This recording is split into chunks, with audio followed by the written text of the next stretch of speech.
السلام علیکم ورحمۃ اللہ وبرکاتہ۔ نفس مولانا روم ایک سپیرے کی داستان بیان فرماتے ہیں۔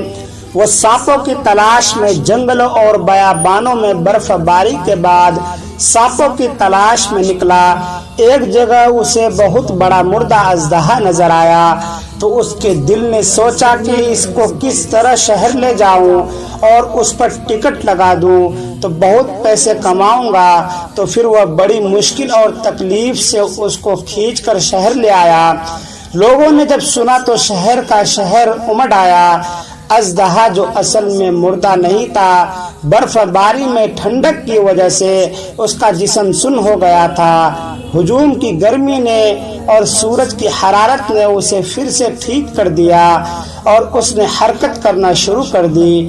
ہجوم نے جب یہ دیکھا تو بھاگ کھڑے ہوئے، جس کا جدھر منہ ہوا دوڑ پڑا۔ سپیرا جو اژدہے کے پاس کھڑا تھا، اس نے جیسے ہی بھاگنے کی کوشش کی تو اژدہے نے منہ کھولا اور سپیرے کو نگل لیا۔ قریب ہی ایک بڑی عمارت میں بل کھا کر یوں زور لگایا کہ سپیرے کی ہڈیاں بھی سرما بن گئیں۔ مولانا روم یہ واقعہ سنا کے یوں فرماتے ہیں کہ ہمارا نفس بھی ایک اژدہے ہی کی طرح ہے، اسے کبھی مردہ تصور نہیں کرنا۔ وسائل نہ ہونے کی بنا پر یہ تھر تھرا ہوا نظر آتا ہے۔ اللہ کریم کی اطاعت سے بغاوت اور دنیا پرستی وہ دو حرارتیں ہیں جو اسے متحرک کر دیتی ہیں۔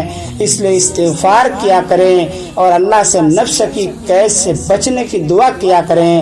اللہ تعالی ہم سب کو ان سب باتوں پر عمل کرنے کی توفیق عطا فرمائے۔